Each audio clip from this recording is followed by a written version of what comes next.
Buenos nachos, amigos, and welcome to Record Breakers, a music podcast where a group of friends gather together to share music with each other, an album at a time. It's like a little book club for music. Fun time had by all. I'm Petey Rave, and here with me is my team, my squad, my crew, my triumvirate, my friends. We've got David Majors, aka DJM. Buenos tacos, muchachos. I'm going to let Petey handle the titles for this episode. And we've got Drew Snyder all the way at the end. Hey, I'm all the way at the end. We're here to talk about an album. We're here to talk about music. We're talking about another South Florida rising band. As I've been kind of like getting into into kind of a mission for myself to get into my local music scene, the South Florida, Miami local music scene, and kind of like another avenue to expand my horizons and listen to a bunch of new bands. So we're going to be talking about another band, those, I would say, often associated, definitely associated via Spotify, but one of those other bands that I've seen, named in various places where we talk about like really great local bands. We're going to be talking about a duo known as Las Nubes and their latest album, Tormentas Malsanas. Not to be confused with Tormentas Mansanas, which would be apple storms. But we'll be talking about that later on. So obviously, as David has said before, the question of what were the expectations coming into the album is kind of obvious that nobody's really has much of it as far as expectations. But I want to throw a different question out there. Cross that off the notes. And you just could talk about like your expectations and later on. But I want to do another question, if that's okay. I want to ask you guys, and we'll start with David. How much have you been able to explore your local music scene? My local music scene, outside of hip hop, kind of sucks. There's varying genres of rock and metal is all just kind of low grade butt rock, or really bad trashy death metal. Not a lot of real technical prowess or good songwriting or interesting stories to be told.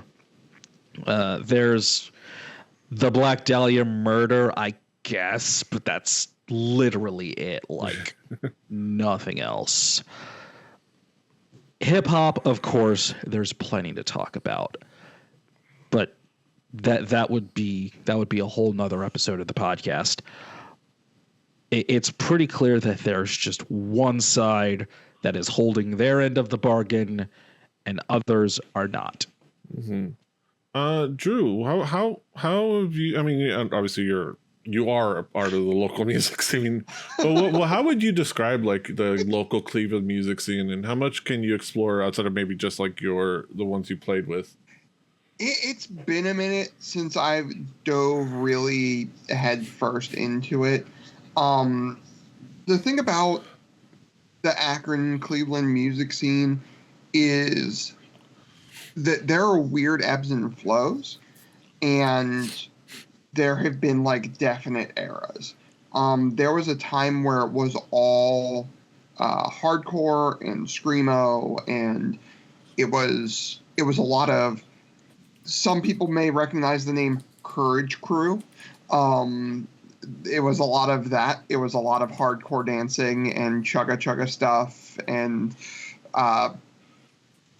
crab walking. There was a time when there was like a couple of really like bigger pop punk bands, but then you also have like for better or worse, Machine Gun Kelly, Black Keys, things like that. Reliant K, for those of the younger millennials that also have Christian trauma may remember one of the brighter spots being Reliant K. They're from my neck of the woods. The Hoops are people yes, that, Reliant K. I've heard of them from my friends who have that same trauma. yeah, and the Hoops are like great people, like legitimately. Like you would see Hoops like family members at local shows for like local bands. Like it was. Oh my goodness, Petey. They were about it. So it was fun. But lately, the only time I've ever seen local shows was an old sax player friend of mine named Justin Tibbs, who does a lot of like jazz stuff nowadays, which I don't.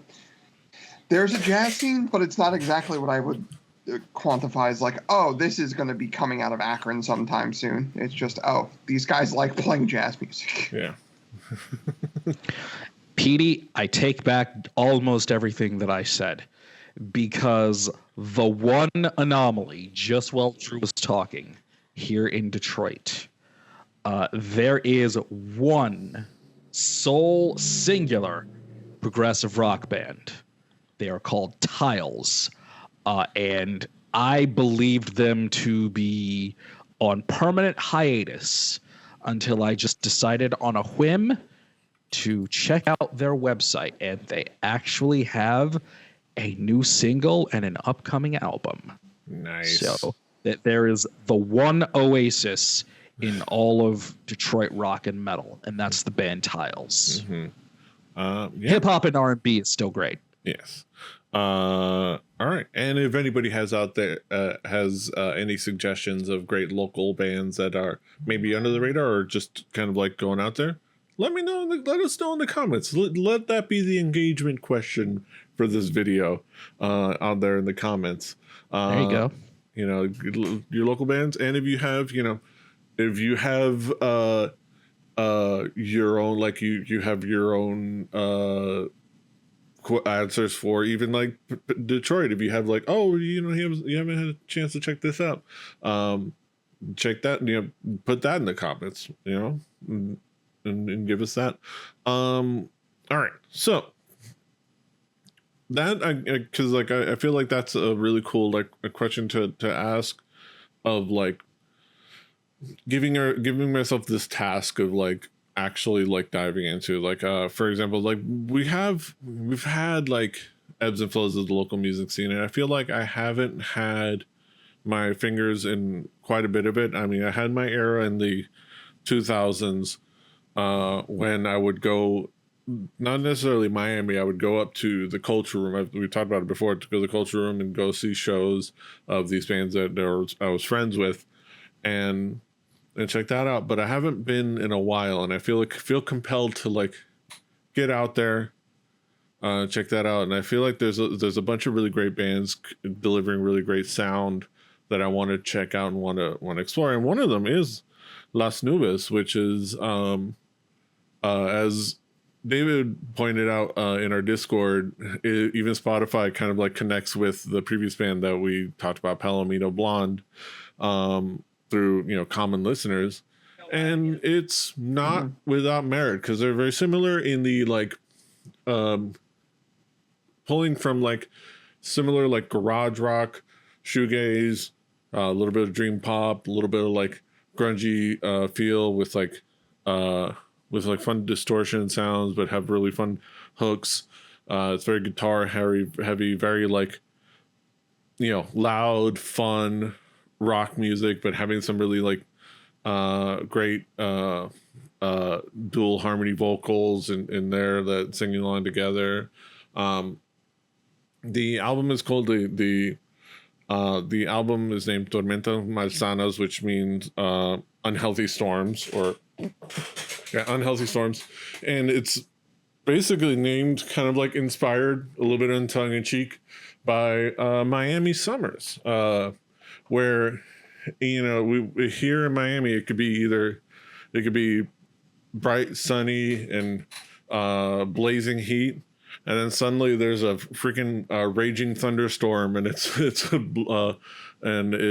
is awash everywhere, especially this summer, where I have my Echo Dot here, and it's always glowing yellow with a notification every morning. It notifies me of the U.S. National Weather Service issuing a heat advisory. At this point, it's just permanent every day that there's a heat advisory for the day. And if it's not, the only time it's not is when it's raining like hell and there's an aerial flood advisory.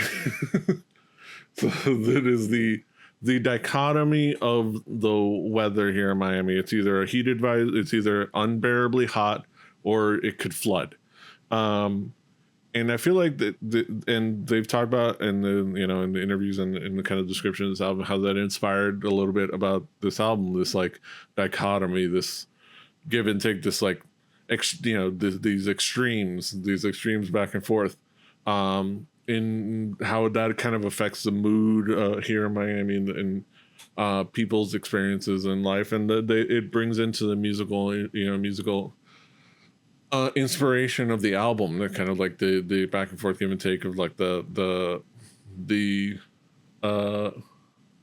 slower, moodier parts giving way to kind of like punchy rock fills, punchy rock attacks, and it works really well, and it's very, very kind of like compelling and really cool, and it kind of just like washes over you, and it's performed really well. Yeah, let's go to you guys for how you describe it. David, how would you describe this album musically?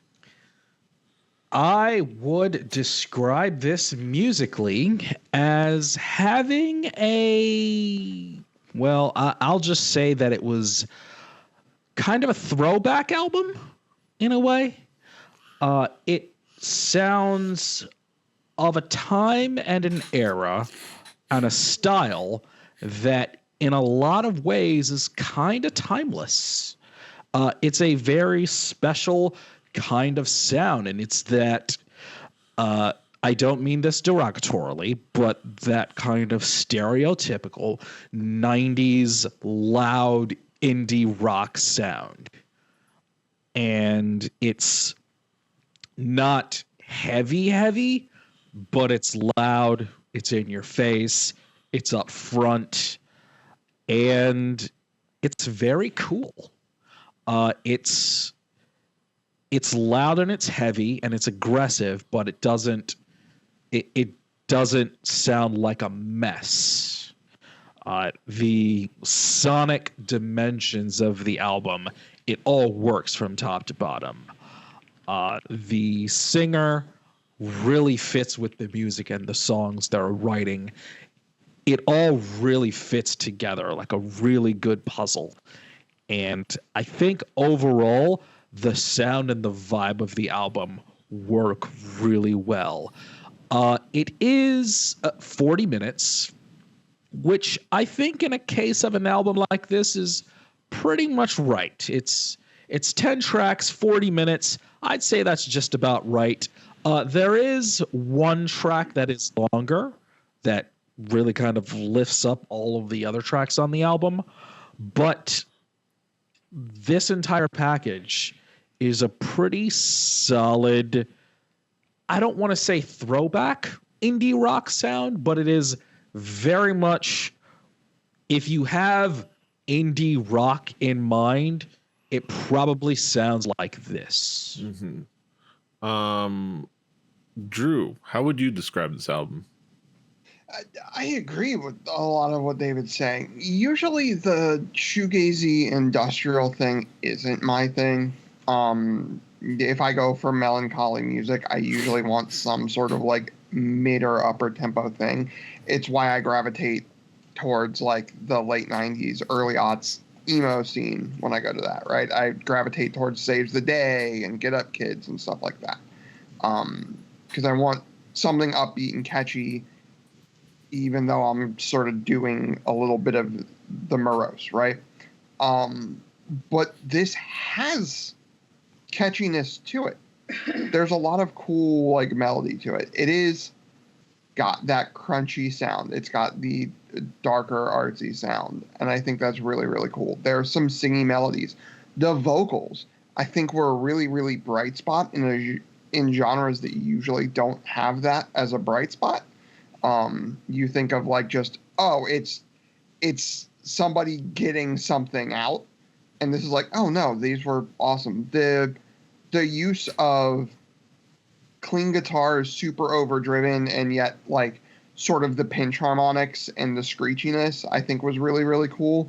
I think that this had a lot of cool modern sensibilities to it, but also if this appeared on college radio in the 90s in between a block of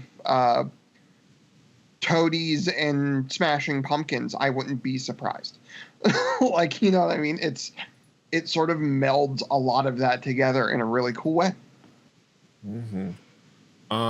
Yeah, and as we kind of like drill down to some of the key tracks, all of my key tracks are in like the early part of the album, though this is not an indication that it's you only have to listen to it. It's just like early on you get a really great idea of what the rest of the album is, and I think like there's like points I want to point out for these. Like it starts off great with Would Be, with this like really great like little like soft build up that just kind of like kicks into this like rock out with great guitars and this very great grungy indie rock sound. Like as been talking about, that it just is just a great indicator. This is what you're gonna get. Like you hear this is what you're gonna get. You're gonna kind of get this soft build up and soft thing, and then you're gonna get this like punch of this like great indie rock sound, and then it's followed by Pesada, which is a much sludgier version of the sound with still kind of heavier but more trudgy, and just great little song. And I like this is the dichotomy, because like the first one, if you read the description, these are the two that they have descriptions on Bandcamp. The Would Be, they said, was their one that they put together in 20 minutes as the imaginary theme song for the rumored Powerpuff Girls revival that was supposed to be made by what was it, by somebody that was going to be like Diablo Cody. It was going to be made by Diablo Cody. That's going to be them in the future, looking them as adults, looking back at their lives as kids, as crime fighting kids, missing out on being kids. So it's like they decided they wanted to make the imaginary theme song to that, and then it's followed by a sludgy, intense song about performative activism, like in Pesada, which is, I think, a great little pairing there. The Silhouetted Man is a really great little sludgy song that is also has great little sing along parts. And Caricia, the big 10-minute song. I think that one is a great like thesis statement for the thematic idea of like that, you know, the torment, the storms and things like that, because it starts off with this very like dreamy caress, you know, because literally it's caricia is Spanish for caress, and this very dreamy, very, you know, comfortable, very like beautiful kind of like soft instrumental, and then it just kind of comes in, this heaviness comes in like a sudden storm, and really kind of like kicks into high gear halfway through the song, and really kind of like basically just kind of brings down on you kind of with the heaviness. It really is literally like a clear sunny day turns into a sudden thunderstorm, and it does a great job of doing that musically, and I think that's kind of like the great like thesis statement song for like the inspiration behind the album name and everything. But yeah, let's talk to you guys. David, What would be some of the key tracks for you? The second track, Pesada, the guitars were really, really strong in this song. Like they really, really exploded. I heard some things in here that make me think that there is some Pixies DNA in here, or something very Pixies is a good ass show. something very reminiscent to the early and mid 90s. Silhouetted Man. I wrote, okay, this is very The Adventures of Pete and Pete. I think I was listening to this while I was watching the great YouTube channel Pop Arena and their essay on The Adventures of Pete and Pete. Highly recommend it. Check it out. And of course, Pete and Pete was very 90s, very indie rock, and Silhouetted Man really hit that. You're probably expecting me to talk about track 4, which I cannot pronounce. Caricia. Caricia. Because it's a long song. Well, I'm going to talk about it briefly, but I'm calling this, and I'm taking off 1 demerit. This is losing 1 point, because the final section of the song kind of droned off a little bit. The fade out was cool, but it was a little lacking in dynamics. That song. It was long, but it didn't go places long songs usually go. So minus 1 point on that one. Agua Plastica. Loved the hook on this one. Absolutely loved it. Drew, what would be some of the key tracks for you? So for me, of course, would be the build slowly right at the beginning into like this crunchy alt rock sound. I think the way it melds in is perfect. I will go into Caricia. Caricia. Caricia. Okay. Yeah. I can barely speak English, so on such a short album, this is under an hour, having a 10-minute song, you gotta come strong. I think it does come really strong. I can see what David's saying about it being a little bit long in the tooth towards the end, but it almost feels like 2 songs that had a similar idea melding together. It starts very dreamlike and then devolves into like, if you consider the beginning like this dreamy sort of sequence, you have it go almost into a nightmare towards the end, and then it like expands and elongates and sort of holds you there, which I sort of dig. And then Agua Plastica. Something about this one I loved. I absolutely adored. Something about it being this like sort of almost grandiose track. Just the way that it hit was sonically sort of cool.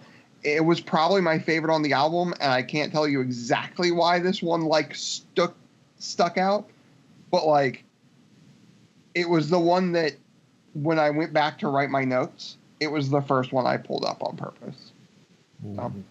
Yeah. Yeah, and let's bring it back around the horn, talk about some conclusive thoughts. David, what would be your conclusion on this album as a whole? This album is a pretty consistently good listen. I really had fun with it. It's energetic. It's loud. It's the kind of album that makes you want to see a band live. It's very indie complimentary, not derogatory. It doesn't sound cookie cutter. It doesn't sound like a band that's trying really hard to have a hit song or trying really hard to have a song for people to sing along with. But you just get the impression that they're doing this for themselves, and it's very cool. Is it a little bit out of time? Maybe.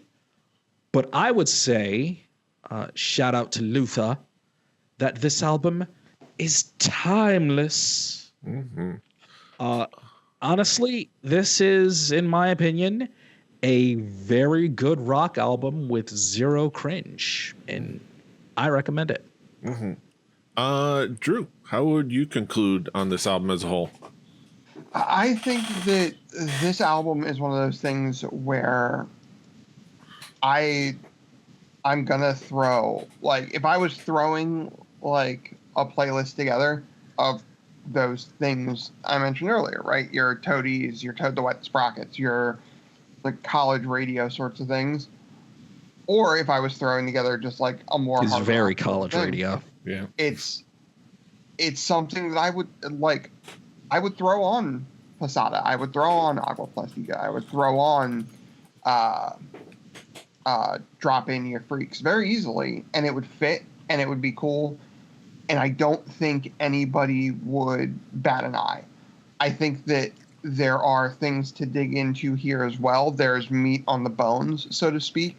I mean, there's a lot of cool stuff here. And it's one of those things that proves, like, if you're only going surface level in music, then you're missing out on a lot. The people that say, like, oh, music, I hate the boomer music isn't the same as it used to be thing. Like, oh, music's not as good as it used to be. No, music's good when, like, younger people are expressing emotions at the world. And let's make sure we never turn into that, boys. I don't want to be that. No. Like, let's make that pact that we never turn into that. Yeah, that's bad. This is why I'm doing this. Of like, yeah, just forcibly searching, not just local bands, but yeah. And I think they prove it here. Like, it's. It was good. And if you're one of those Gen X people that are like, oh, music ain't what it used to be back when I was listening to vinyls from Seattle. Yeah. Well, listen to this and tell me it's not fun and it's not good. And it doesn't both remind you of those old things and introduce some new things to you, which is what music should be about. Thank you for coming to my TED Talk. We don't have to say that anymore. Yeah, nobody really talks about TED anymore. No, I mean, like, people always try and say that, like, when they're saying something. Like, we don't have to be ironic anymore. Yeah. Also, speaking of college radio, I can get preachy sometimes, and I feel bad about it. Then preach, brother. Speak your piece. Say what you gotta say. Speak on that gospel. Speak from your soul. As long as we don't start speaking in tongues. Yeah, that's true. No. I'm religious. I ain't speaking in tongues religious. Let me back up on that one a little bit. Yeah, no. But yeah, speaking of college radio, I often shout out WVUM, the radio station for the UM, but I've discovered lately, I realized, shout out to WRGP, The Roar, the radio station, run by students of Florida International University, right nearby me, 95.3 near me. I think they have a couple stations in further areas and around the other numbers elsewhere, but shout out to The Roar. They've been putting out really cool. They have a really cool station that I can put on, and it's really fun. But yeah, the conclusion for me in this album is this is another really great example of like a really cool band from the local scene that I think really does encompass a little bit of like what it is to be a kid, somebody who grew up here, and the kind of the emotions of that. Like, it does a really great job of like incorporating kind of the sounds that somebody of my age and from here has grown up on, listening to 94.9 Zeta back in the day when they were the South Florida's alternative, and it encompasses the kind of the emotion of growing up. Like, it does really great stuff of making that music, incorporating English and Spanish, and not just like the titles, but the lyrics and here and there. kind of, that like sparse bilingualism is really great. And I think this is just another really great example of like why I'm glad I'm doing this to myself or for myself. This is another really great band that I'm looking forward to seeing live. I'm hoping that we'll also get we'll get a comment from somebody involved with the band in our YouTube comment, like we did with somebody from Palomino Blonde, letting us know that they have a new album coming out, and that they have a show in October that I can go see for their CD release party. So I'm looking forward to that. Maybe this album already came out, but maybe hopefully look forward to seeing them live, seeing Las Nubes live soon. Like over there at the Gramps, over there at Kill Your Idols, over there, maybe a show over at Sweat Records. Yeah. But yeah, overall, I would say this is a really great example of timelessly nostalgic music that doesn't feel dated. It is really great. And it rocks. It rocks. But yeah, those are our thoughts on Las Nubes, Tormentas Malsanas. Now we get to the main event of the evening, the moment we've all been waiting for, our haiku reviews, where we sum it all up in poetic form with the 575. Let's get down to the nitty gritty. Haiku numero uno. David, what is your haiku? Shout out to WHFR, Henry Ford Community College's station, 89.3. My haiku. Vintage, but fresh too. An almost timeless sound here. Indie rock still lives. Mm-hmm. Drew, what is your haiku? Crunchy shoegazy. They could have been a big deal back in '94. Mm-hmm. The timelessness. My haiku. Chin up, tits up. No. My haiku. Miami summers, either burning or flooding. Están de pinga. And those are our thoughts on Tormentas Malsanas from Las Nubes. Go check it out. Go support your local music scene. Go check out your local dingy club so it doesn't go the way of freaking Churchill's Pub did and isn't bought out to bulldoze it and make way for condos. Go support your local record shop as well. Go check it out. I implore you. I need to do that. I would if I wasn't broke. Yeah, go check those things out. You can, of course, find us on our Spotify playlist and our YouTube playlist. Play Record Breakers, a home game. Do your due diligence and your due diligence. On those playlists, presumably will be next week's record, and it's going to be provided by David. David, what have you got in store for us?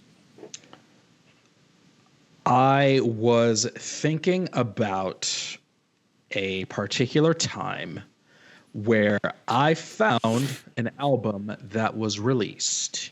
I believe the year was 2001. Let me pull this up here just to confirm. Was it 2001? Yes, 2001.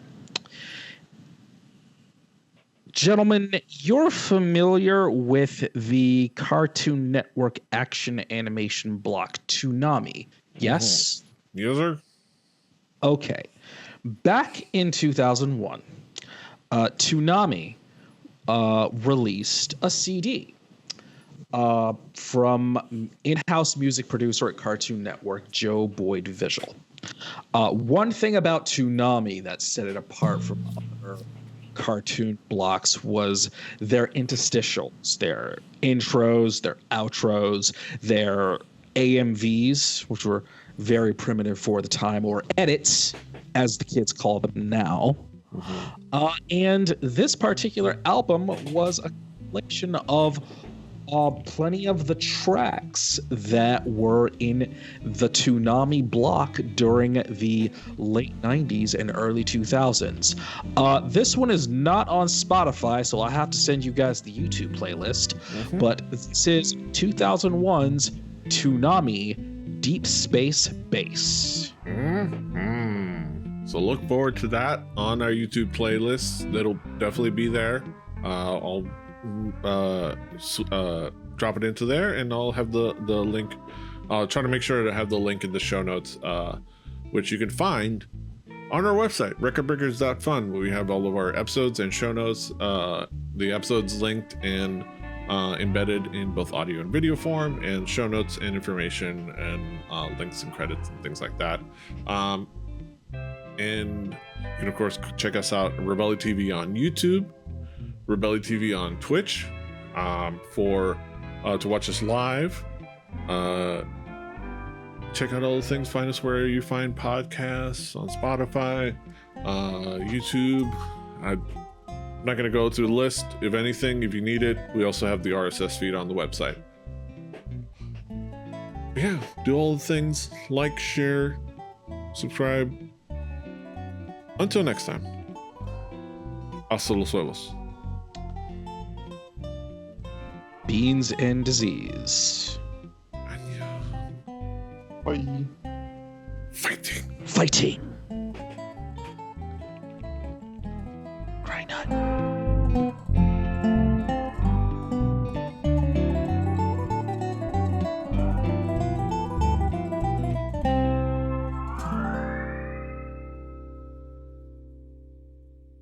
Diamond Club hopes you have enjoyed this program.